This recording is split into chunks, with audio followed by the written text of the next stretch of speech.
Welcome to Disney This Day. I'm Egon Bonkers.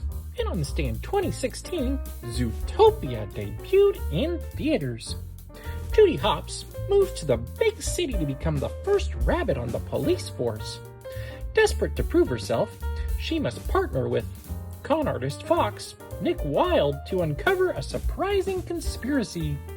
The movie, well, it was a critical and box office success, earning praise for its real-world themes of acceptance, unity, and overcoming stereotypes.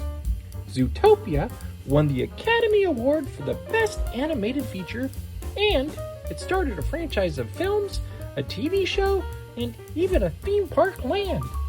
And it debuted 10 years ago today. Did you see it? Did you love it? I sure did. Anyway, have a magical day.